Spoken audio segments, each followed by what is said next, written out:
Yo, what's good, everybody? Today, what we're going to be doing is something a little bit different, and we are going to be exploring the modern format through the format of a tier list.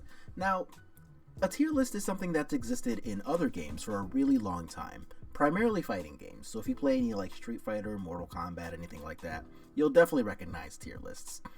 And here, we're exploring modern because it's Magic's widest and biggest format most of the time, where there are definitely a lot of other formats that we could be exploring, like Standard, Legacy, Vintage, Pioneer, etc. But most of those formats are a little bit smaller in that there's usually a defined 8 to 10 best decks, where in Modern, there's anywhere between 50 and 75 decks you could play without being embarrassed at any point in time. And even that's to the point where right now, we just narrowed it today to a modest 25 decks that we're going to be looking at. And that is a really, really, really wide selection, and I think a great signal of a healthy format. So what we'll be doing is just going over the decks that exist in Modern, slotting them into tiers, and that way we'll see exactly how the decks compare to each other across the format, and maybe it'll help some of you guys make a decision as to what you actually want to play, should you be new to the format or be trying to figure out exactly what you might want to play at your next Modern tournament. So, if you do like what you see, just make sure to like the video, subscribe to the channel, and yeah, let's get right to it. Alright, so first things first, we're going to address the big elephant in the room, and the big elephant in the room is going to be our first S tier deck. That's going to be the Uro control decks. So let's find our lovely picture of Uro that we've already set aside. Where is my Uro? Here he is. And we're going to put him right at the top of S tier. So these decks are nuts. They play Uro and Field of the Dead as their primary win conditions. These decks are hilariously consistent, and they've been at the top of the meta really since Uro's really been a thing. Like, as soon as people discovered it, it's great, it does everything. Mystic Sanctuary is a messed up card, Uro's a messed up card, this deck plays both, it's great. The other big S tier deck that I would call just a pillar of the format would be the decks that combine Primeval Titan and Dryad of the Elysian Grove with Valakut. And this is going to be another hilariously consistent deck that can kill you very, very early. So these are going to be the, I guess, two best decks of the format, and it's kind of hard to beat them even when you do choose to prepare for them, which is why I believe that these are going to be S tier decks.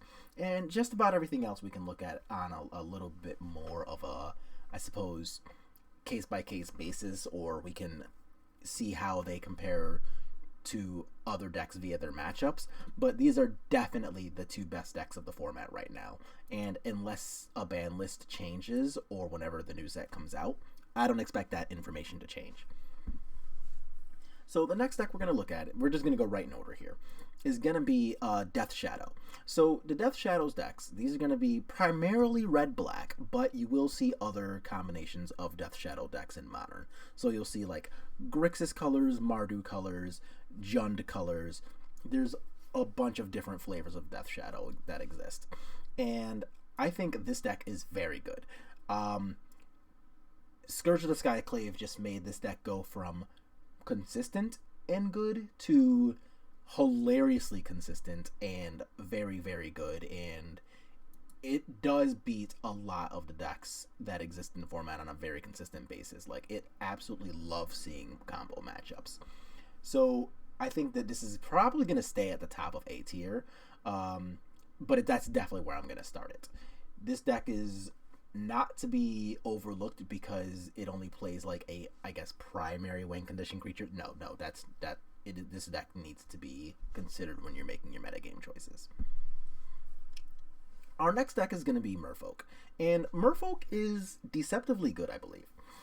And I'm not just saying that because I'm a tribal player, but so I think Merfolk is one of those decks that not only does it actually have multiple builds, like there's mono blue builds, there's blue green builds, and I've even seen like blue white decks with Lurrus running around. I don't know how good those are, but I've seen them.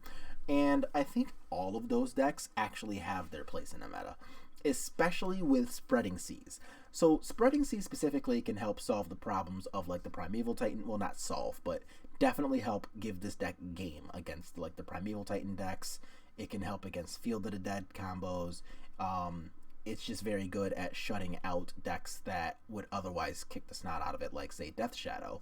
But unfortunately, I do believe that this deck has just enough really bad matchups to the point where they're almost not worth solving.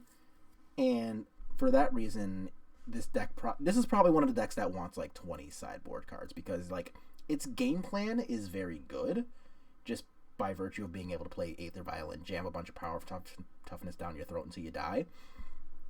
But at the end of the day, you're still like jamming 2/2s in a world of Primeval Titans. And for that reason, I actually think this is going to be our first C tier deck. I won't put it in D because it actually does have some very solid game against a lot of decks. Like if you're playing against, for example, Death Shadow, this matchup is actually kind of free sometimes, because you can like Spreading Seas their Blood Crypts, and the card Merfolk Stricter can just beat this entire deck by itself, which I find to be absolutely hilarious. But I think that's going to be where I place Merfolk, at least for now. So our next deck is going to be Oops All Spells. And this combo deck is very, very, very fast. It's also somewhat consistent too. So it plays 8 cards, all of which can just dump your entire deck into your graveyard. And because all 8 of those cards are creatures, this deck is almost entirely immune to Force and Negation, which really, really puts a hamper on the plans of the control decks against you. So anybody who like didn't watch the coverage from last week's Magic Online Championship series didn't really get to see firsthand just how powerful each iteration of this deck is. But I'm actually going to place this probably, it might even stay the second best A tier deck, but I'm definitely going to put it somewhere near the top of A tier. It is not going to be the best A tier deck because while it is very powerful, the deck is very linear, and that makes it very easy to hate against. Granted, it does have a sideboard plan of being able to play Goblin Charbelcher, and it can combo you out that way. But that combo is slower to actually achieve since it requires a total of 7 mana, and it's still not all that hard to hate out. So I think this is going to be our first A-tier deck that comes with a little bit of an asterisk in that it's easy to hate out. So our next deck is going to be Traditional Dredge. And Traditional Dredge, I actually think has wrong place, wrong time syndrome. So this deck, I'm not going to put it D, but I actually believe that it is slightly worse than Merfolk right now. So I'm going to put it somewhere in C tier. Dredge is a very strong deck and will still win you a pretty decent amount of your game ones. However, it exists in the same universe as Oops All Spells. And that means that people are just ready to actually fight graveyard decks, even in game 1 sometimes. So you'll see like Tron decks, for example, playing Relic of Progenitus in their main. You'll see Death Shadow decks playing Nihil Spellbomb in their main. And Cling to Dust sometimes, but usually Nihil Spellbomb. Anyway, that means that as a Dredge player, you should expect people to just come to a tournament already prepared to beat what you're bringing. And one of the stronger points of Dredge is that people don't prepare for the graveyard. So when they do prepare for the graveyard, you typically have a pretty bad time, making this a C tier pick right now. That, of course, will change if there's a ban to any of the Oops All Spells cards. But as of right now, this isn't that. So our next deck is going to be Ad Nauseam. I think Ad Nauseam is a pretty strong combo deck, but it is also linear. So again, like Oops All Spells, it does one thing and it does it very well, but unfortunately for Ad Nauseam, it does that one thing slowly. And by slowly, I mean usually like turn 4-ish. So I'm going to make that a B tier deck because it does put up results. The deck is good, but in a world, again, where people are already prepared for people who are trying to just resolve one spell, being a deck that is slower than Oops All Spells and about as consistent, kind of why are you playing Ad Nauseam? Like, you can just play Oops All Spells instead. So that's what most people are doing, making Ad Nauseam just a little bit of a worse choice right now. Upside, though, it uses the stack, not the graveyard. So, decks or cards like Pact Negation are a little better served in Ad Nauseam. So maybe that's your upside. But either way, I don't think it's as good. So our next deck is going to be the Cleansing Wildfire control decks. And these are going to be the Jeskai style decks that were running all over Twitch and Twitter and stuff last month. So these decks actually are very, very good and consistent. I'm actually going to put these right into A tier. So the reason I'm putting this deck into A tier is because it does not have any particularly stellar matchups just by virtue of being a control deck. And unfortunately for the Wildfire deck, it is not as good as Uro because, well, it's not playing Uro. Uro's like the best card in the format. But you do get to play Cleansing Wildfire in your main, which is actually nutters. So that card helps a lot against like the bounce lands in Castle Garenbrig, and those will help Primeval Titan come out a little bit more slowly so that maybe you have time to play with your counter spells.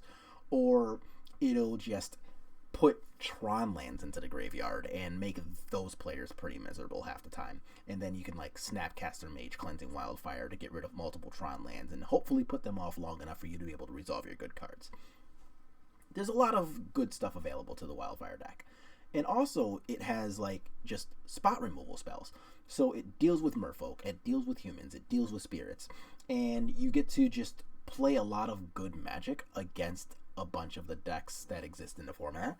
And that'll typically put you in a scenario where if you can improve your skill with the deck, then it will reward you well. And that's why people like decks like Blue-White, like this deck, like Jund. Because anything that's a 50-50, as long as you're good, is playable, and people just want to play Magic. So our next deck is going to be Humans.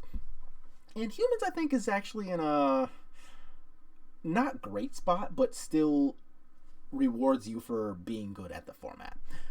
Just by virtue of being able to play cards like Thalia and Meddling Mage. So, unfortunately for Humans, I do think that it is a little too slow, and its game plan is just not good enough against a lot of what the decks are doing. So when a lot of decks were more focused on resolving only one card, things like Meddling Mage were absolutely insane. But again, I don't think this is really that format. I'm going to put this right at the top of B. It's definitely better than like Ad Nauseam, but I don't think it's as good as any of these A tier decks. So you can just sometimes, like, Meddling Mage naming Primeval Titan, and that person might have a really sad day. But now that Dryad of the Elysian Grove is a thing, they might not even care that you're Meddling Maging Primeval Titan. They can just kill you with regular land drops and Field of the Dead and Valakut anyway. They can play like Thalia, which Thalia is super sweet, and God knows I love her to death. But Oops All Spells, okay, well, they're a combo deck, and they're just trying to resolve a creature anyway, so, like, they literally could not care less about Thalia. So, like, just imagine the sad face of, like, losing the die roll, having them be on Oops All Spells, you play a Thalia, and then they just kill you with a combo anyway. Sad times. So I think that's why Humans is going to remain on a decline, and while it definitely can win games, I don't think it's good enough to consider an A tier deck right now. There, of course, have been formats in which Humans was the best deck, and I think those are some of Magic's healthiest formats, but this isn't that. So, our next deck is going to be Eldrazi Tron, and Eldrazi Tron is another deck like Humans that is definitely on a decline. So, like Humans, there have been formats in which E-Tron has been the best deck in the format. Again, this is not that. So, in those formats, like Chalice on 1 is just like a game ender against 60% of the decks. Unfortunately for Magic right now, or rather for Eldrazi Tron, I don't think it's unfortunate for Magic, a Chalice on 1 means absolutely nothing to a lot of decks. For example, Humans, what do they care? They play 4 copies of Cavern of Souls. Like, against Death Shadow, they play Kolaghan's Command. none of these decks care. And I think that actually puts this deck all the way down to C tier. I am going to put it above Dredge, but it might actually be below Merfolk. Yeah, I think that's exactly where I'm going to put Eldrazi Tron, because it does still have some very powerful draws just by virtue of being able to draw into Tron. You get some staying power because of cards like Maze Mind Tome, which this deck actually really appreciated. But at the end of the day, it's just not as good as a lot of the other decks are at really anything. Like, it's not the best attacking deck. Chalice is not the best controlling card. It's not the best big mana deck. And it suffers from the hate that's attached to all of those types of cards. Like, resolving a Thought-Knot Seer is nowhere near as big of a deal as it used to be, because like a 4/4 is just very easy to solve right now. And Eldrazi, a Reality Smasher, a 5/5 haste, well, people are already trying to deal with a 6/6 that wins the game. So who cares about Reality Smasher right now? And I think those are going to be reasons why Eldrazi Tron will probably stay on the bottom half of our tier list for a pretty long time. Next is going to be Niv-Mizzet. And this is going to be the 5-color big mana decks that just resolve Niv-Mizzet Reborn, draw you a crap ton of cards, and you will eventually win the game. Honestly, I like this deck, and I'm glad to see that a lot of other people do as well. It sees quite a bit of play, and I was a little surprised to discover this when I went on Goldfish. But unfortunately for Niv-Mizzet, I am going to put this deck as our first D tier deck. The problem with Niv-Mizzet is simply that it doesn't really have any particularly good matchups. Like, I guess you could count Jeskai Wildfires as a good matchup, I guess, because you're playing Niv-Mizzet, therefore you're drawing more cards. But other than that, okay. Yeah, again, the problem with Niv-Mizzet is that it's a worse Wrenn and 6 deck than Jund is, because you're just like not trying to play Tarmogoyfs and end the game. You're a worse Uro deck than the dedicated Uro decks, because, well, you're not a dedicated Uro deck, and Uro's the best card in the format, so you're just doing like a worse job of that. You're a worse Teferi deck than the Jeskai Wildfires deck, just by virtue of not playing just Cleansing Wildfire. And you're playing with a worse mana base than any of those decks because you're playing 5 colors, and Astrolabe doesn't exist anymore. So you're just really signing yourself up to play a bunch of cool cards, which, listen, y'all, I play Spirits. I am not about to sit here and chastise somebody for playing cool cards. But you should know what you sign up for when you're playing Niv-Mizzet in a tournament setting. And unfortunately, right now, I believe that answer to be kind of a bad time.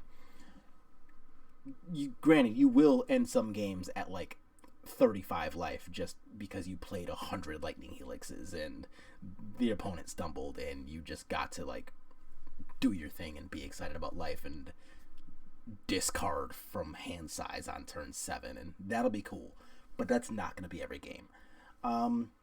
So that'll be enough of that deck. So our next deck is going to be the Eladamri's Call Toolbox decks, and I actually like these decks kind of a lot.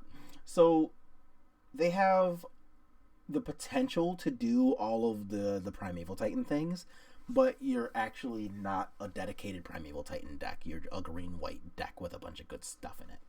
And if I had to play a green-white deck, I would probably play this one, but that is not going to be me saying I will ever play a green-white deck because I just don't like them. So I think where I would place these decks is probably right around, like, here. Definitely better than Ad Nauseam. Actually, no, here. And better than Humans. But I don't believe that I would put them into any of the A-tier slots. This deck is very consistent because it plays 4 copies of Eladamri's Call. But I don't believe that that alone is enough to just make it a top deck. Granted, this is another deck that a lot of people are playing, and it definitely puts up results. Like, the deck does not suck. But I don't think it is going to be the be all end all, and I don't believe it to be anywhere near as good as the dedicated Primeval Titan decks. So our next deck is going to be Infect, and Infect is a deck that comes and goes along with the speed of a format. Right now, the format doesn't know whether it wants to be very slow or very fast, which I absolutely find hilarious. So yeah, like, this format's weird. Like, do you want to be on like Wildfires and Uro and take the deck or take the game at the turn 25, or do you want to play like Oops All Spells and Primeval Titan and get the game over with on turns 2 and 3? And Infect preys very hard on those kind of formats. So I'm actually going to put Infect at the bottom of A tier. I think that this deck is really good for actually a couple of reasons. First, it does not really care too much about either of the top decks, and that's usually a great place to be in life. So Uro as a win condition, or rather as a stabilizing choice, not as a win condition. Uro as a stabilizing choice means nothing to Infect. Infect could not care less if Uro puts you to 48 life. Does not care. But it still needs to be careful about cards like Fatal Push, so there's your matchup. Primeval Titan, Infect generally could not care less about Primeval Titan. Like, the deck is usually way, way, way too slow to actually do anything about Infect's better draws. And, like, the card Blighted Agent usually beats Primeval Titan all by itself. However, it does have to care a lot about some of the other decks in the top positions here. Like, Black-Red Death Shadow has a million removal spells, so that deck will give Infect a hard time. And the same principle kind of applies to Jeskai Wildfires, except Jeskai can also Cleansing Wildfires and Inkmoth Nexus. And I don't necessarily think that it has a bad matchup against Oops All Spells. I think that one's actually just die roll dependent, because both decks can win on turn 2, and both decks have relatively resilient threats. So there's really just who Goldfish is better, and that's the matchup. So our next deck is going to be Mono Green Tron. And I think Tron is another deck that is good, but is definitely on the decline. And I'm going to put that one below Eladamri's Call, but above Humans.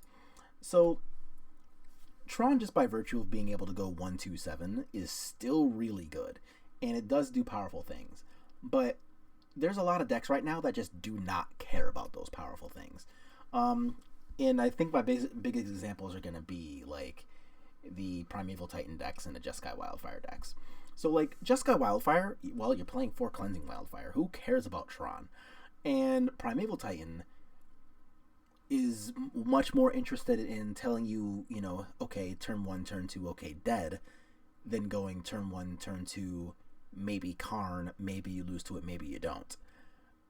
That's not really an environment that Tron thrives in. And a lot of the decks that would usually be worse than Tron on something like our tier list, for example, actually Merfolk's a really good example.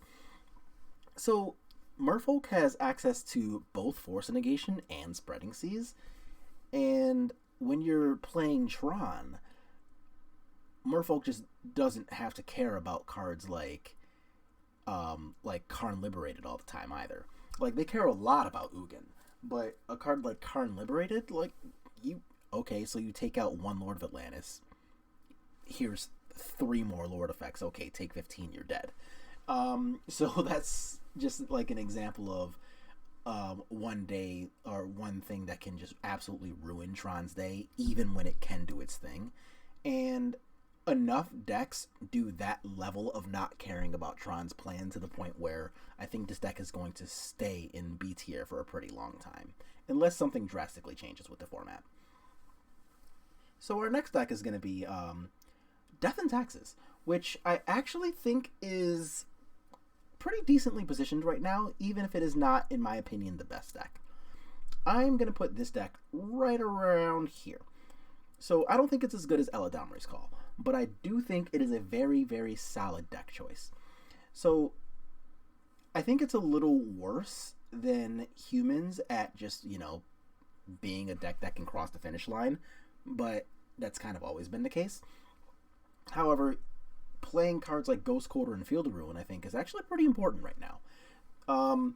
Especially now that Oops All Spells is a thing that exists. So, like, yeah, you have to play Leonin Arbiter against a lot of the rest of the format to make the deck any good, but, Oops All Spells doesn't play any basics, so you can just Ghost Quarter and Field of Ruin all you want, and it's great. I also think that playing Skyclave Apparition gives you a lot of game against a lot of the other decks. So, like, Dryad of the Elysian Grove, just, okay, well, here's a Skyclave Apparition, your entire Valakut plan sucks. Okay, here's a Thalia, like, have fun playing decks like Death Shadow and, like, Jeskai Wildfires against me. And to some extent, Theoro decks. So I think for those reasons, like, Death and Taxes is certainly playable, but I don't think it is, my choice for one of the strongest decks right now. So next on our list is going to be Ponza. And Ponza is another deck that I believe just never really knows what it wants to do as far as being in the format. I think Ponza is going to be worse than Merfolk, but better than Eldrazi-Tron. And now that I'm actually thinking about it, I think that answer surprises me for a deck that gets to play Blood Moon in a format that has Primeval Titan in it.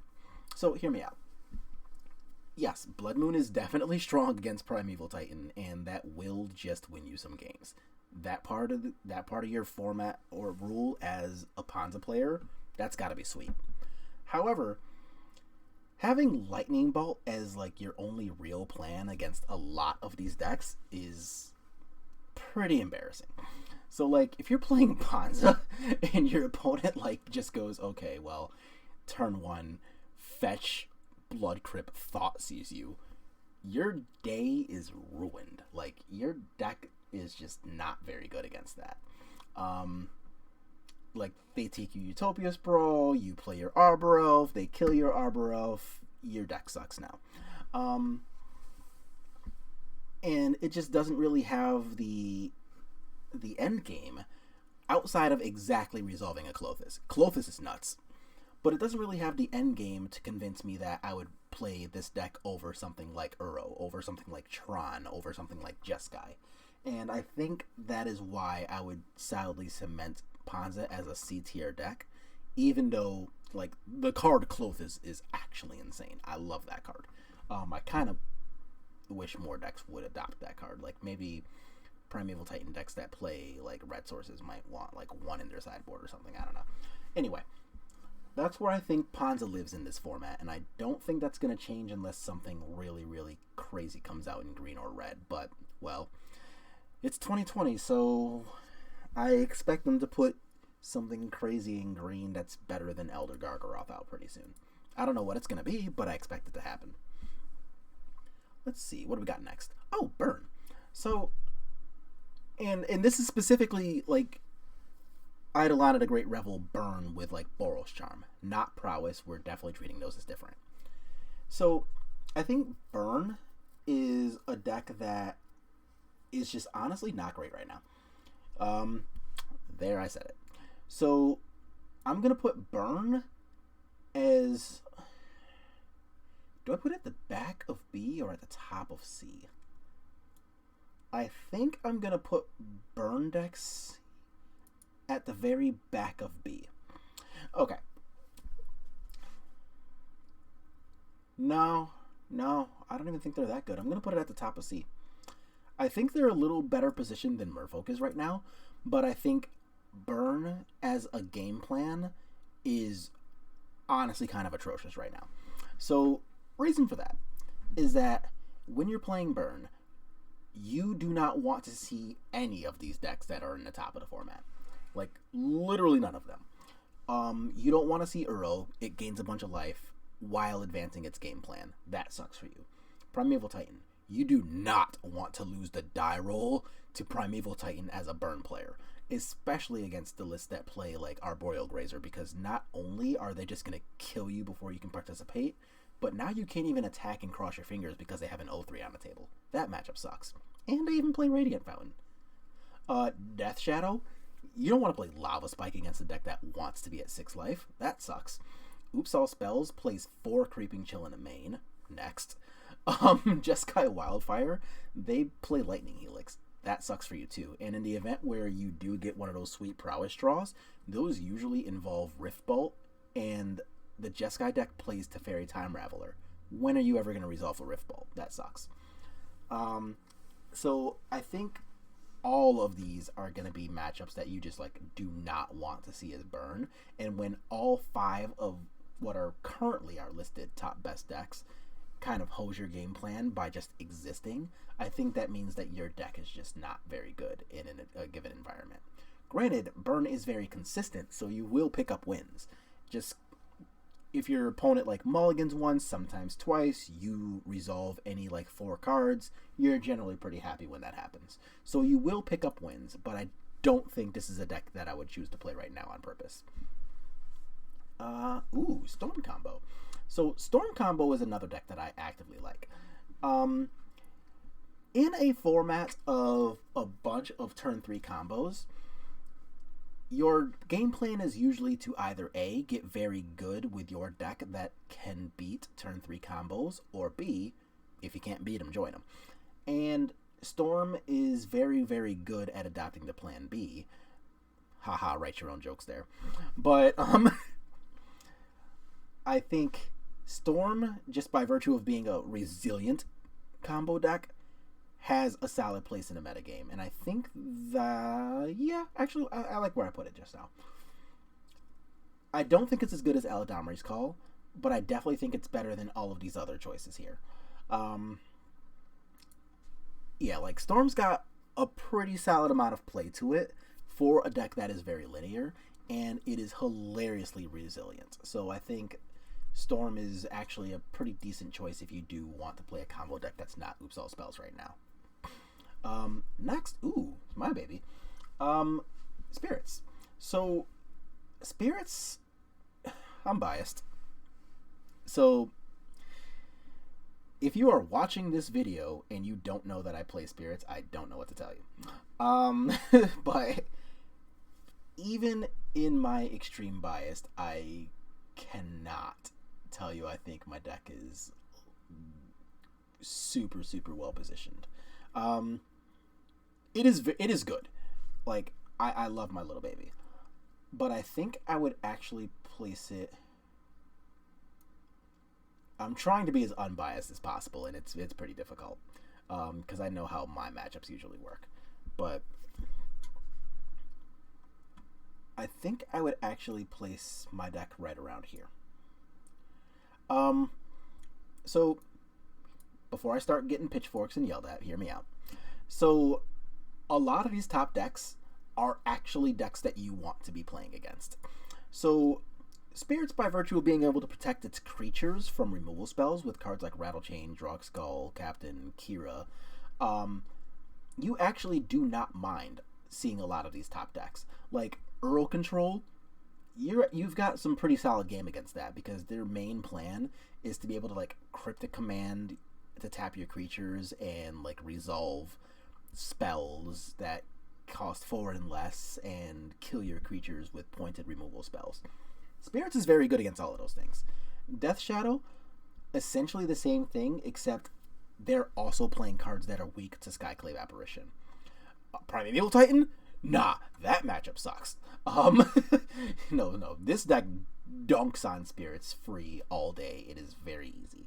But like, Oops All Spells is trying to, well, resolve a spell, all of which get hit by Spell Queller.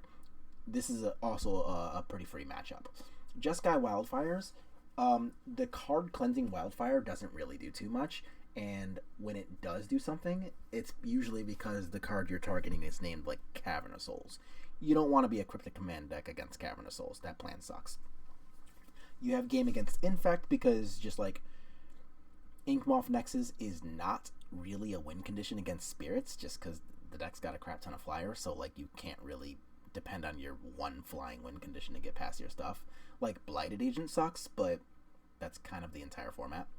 Eladamri's Call, another very easy to win matchup just by virtue of your Skyclave apparitions being protected by your other spirits, where they don't really get the same privilege. Storm, I'm not going to say it's a buy, but it's very easy for spirits.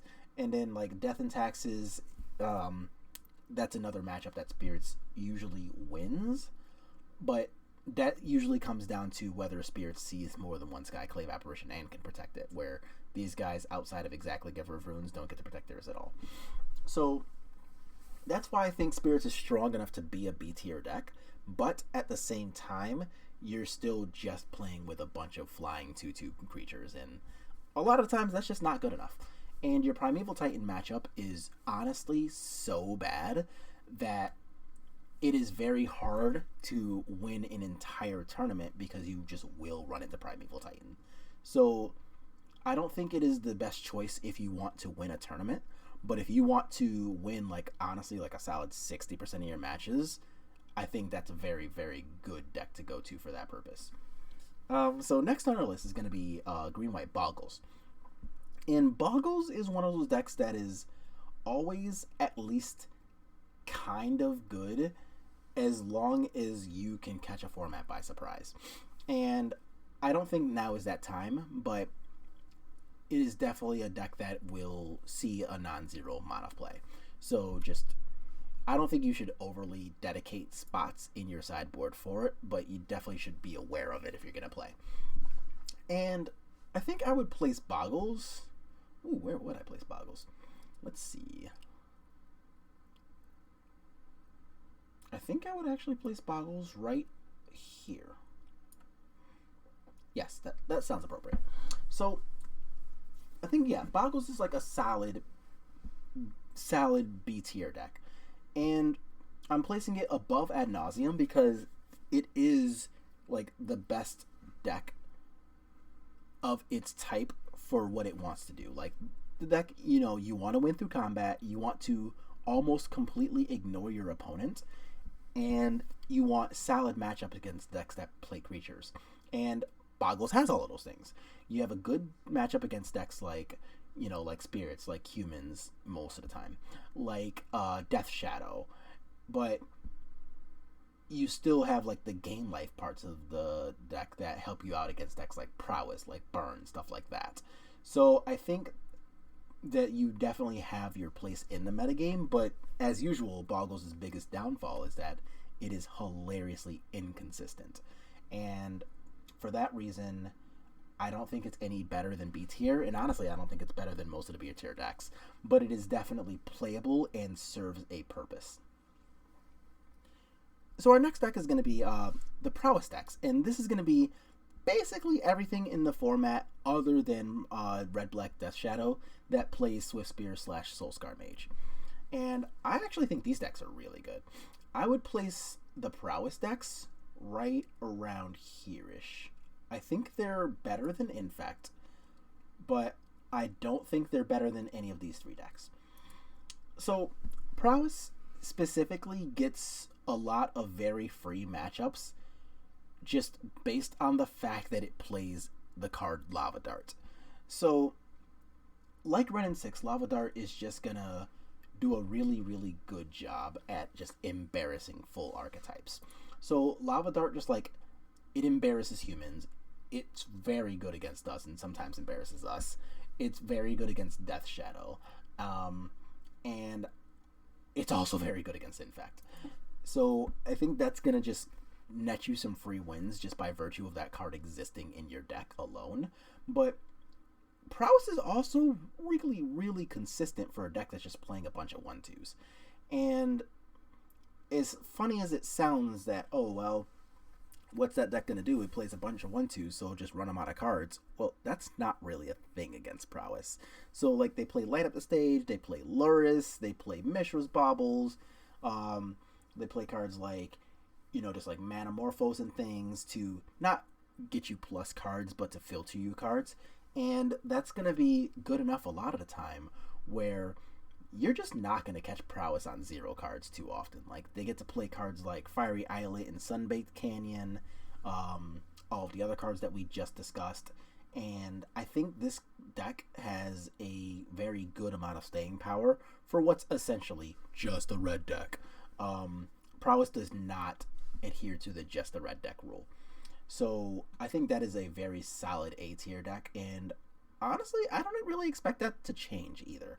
Because as long as people are choosing to play decks that will sometimes just lose because they have to multiply sometimes, Prowess will be able to prey on those decks and just get rid of them more often than not.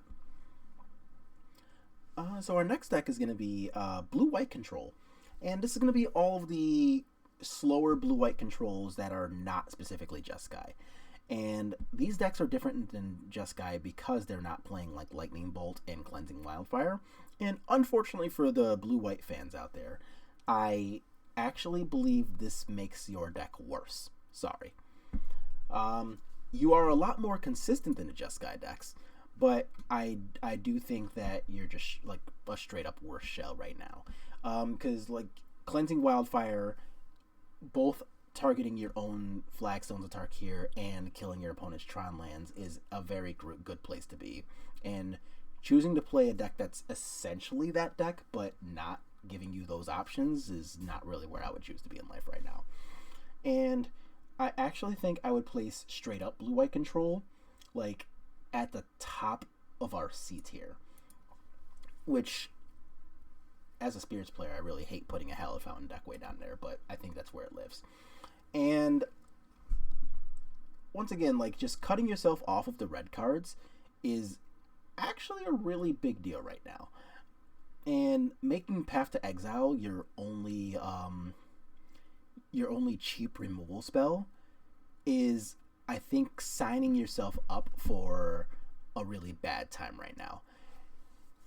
And I love Path to Exile when it is either cemented, or rather either surrounded by a fast game plan or by other cheap removal spells. And choosing to do neither of those is not where I would want to be right now. For example, like Jeskai surrounds itself with a bunch of other cheap removal spells too, so you can play like Path and Bolt and Lightning Helix, and this deck is good enough. Eladamri's Call gives you Path to Exile and Skyclave Apparition and can Primeval Titan you.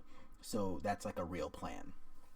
And having both a slow archetype and just choosing to play control when you could just be doing this, or even better, you could be doing this, and just doing neither of those things is not really where I would want to be in life right now, especially if I'm putting like $1,000 into a modern deck.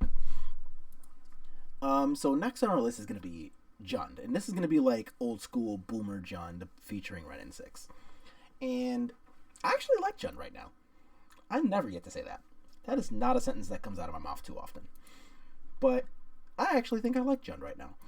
Not enough to like actually put it in anywhere near A tier. I don't think it's anywhere near that good. But I think I would put it a little better than Tron. I like that. So, and this is going to be another one of those hear me outs. So, obviously, I'm putting it right above a deck that it generally loses to pretty hard. And I know that. That's, have your irony. But I do think that Jund is a deck that kind of makes you respect it on a few levels here. So, just by virtue of playing like Liliana of the Veil and Fatal Push, you have a playable matchup against all of the Death Shadow archetypes. And, well, some of the decks are both decks, so like there is a such thing as Jund Death Shadow. Playing, you know, Lightning Bolt and Luris and Seal of Fire and stuff makes it so that you have a lot of game against decks like Glistener Elf, against Prowess decks, against, where am I? Against Spirits, against Humans. So you get a lot of game against all of those things. And, oh, I'm sorry, against Storm. That's another good one. And I think that's by itself gives you enough decent matchups to the point where your deck can certainly see play. I think the problem with Jund right now, though, is that you lose hard to the top two decks. Like, playing a bunch of black cards against Earl, that plan sucks. Unless you see, like, exactly Scavenging Ooze to get their Earls out of the graveyard, you're just going to die all of the time because your black cards do not match up well against their one blue card. It's just not going to happen. And against Primeval Titan, who cares about Fatal Push? I'm killing you with a 6/6 and like 600 zombies. Does not matter. So losing really hard to the top 2 decks is another place that I would just not actively sign up for as a Jund player, and I think that's the life they choose to live right now. But there's enough good matchups to the deck to the point where the deck is definitely still very playable. So B tier it is. Our next deck is going to be Heliod combo, and this is going to be a deck that I actively like. Heliod combo. Where would I put Heliod combo? It's definitely going in A tier. That's not a question. This deck is actually very consistent and good. I think I would put it here. I might actually, yeah. Wow. Okay. Top 5. So I'm going to put it there. I think it is actually a little better right now than a Jeskai Wildfire control decks. And just the card Heliod makes this entire thing click, right? So having an option to either gain infinite life against the decks that are like prowess, like burn, like humans, or just kill you out of nowhere with infinite damage. I think both of those things are clearly very good places to be in life, and you only need to resolve a Heliod to threaten either of those things. So just doing that by itself is already huge game, right? But the plan B for Heliod of just playing fair Magic, that plan doesn't suck for this deck. So you have like a 2/2 or a 2-mana creature that gives you the ability to, like, every time you put counters on your creatures, you can put an additional counter on each time you do that. So it's like a built-in Hardened Scales deck. You get a Heliod combo list of things to do. You get Collecting Company as like a moderate to decent plan B of just attack your opponent until they're dead. You get to play like Skyclave Apparition, so your matchups against decks like humans and stuff just don't suck. And an opponent who is trying to prepare for a Heliod opponent has to be ready for any or all of those things at the same time, making it a really hard to deal with deck. So like you can't just go, oh well, if I counter Collecting Company, that's good enough. That's not good enough, dude. They're gonna kill you. So I think Heliod is actually a really good deck, and now that I'm giving it a little more thought, I am no longer surprised to put it up as high as I did, but I initially did not think I was going to put it this high. But yeah, top 5, that's where I'm at. And our last deck here is going to be Blue-Black Mill. And this deck, that's actually a little bit hard to place. So I'm going to put it probably a lot higher than I should, but I am actually going to put it all the way up here. So I think Mill is actually very good right now, and for a couple reasons. So first and foremost, just having good matchups against both of the top 2 decks is already a great place to be in life, right? So like, you already have a pretty good matchup against the Uro decks, just because like they're not fast enough to stop you from playing all of your cards that mill them out. And hilariously enough, this blue deck isn't blue enough to stop you from resolving all your cool things like archive traps and stuff. And dealing with the Primeval Titan deck, that's actually a buy for Mill. So playing against Primeval Titan deck, a deck that wants to search itself when you're already wanting to play archive traps, is like the easiest thing in the known universe to do. So you literally just go, okay, well, you search your deck one good time, mill you for 26, and assuming that I didn't mill your win cons, all I have to do now is just continue to not die, and I will just mill you out for the other 26 cards as I please. It's a very easy matchup. Also, just you do like a mental fist pump as a mill player every time you see somebody open up with a Tron land. You're just like, yes, my life is great. So is my deck. But the problem with Mill, and honestly I think the only reason I'm putting it into B tier and not A, is the fact that it's really, really easy to hate out. So a lot of the green decks, for example, all they're doing to hate on their mill matchup is they're just putting a copy of Gaia's Blessing into their sideboard, and they're calling it a day. They don't need to do anything else against you half the time.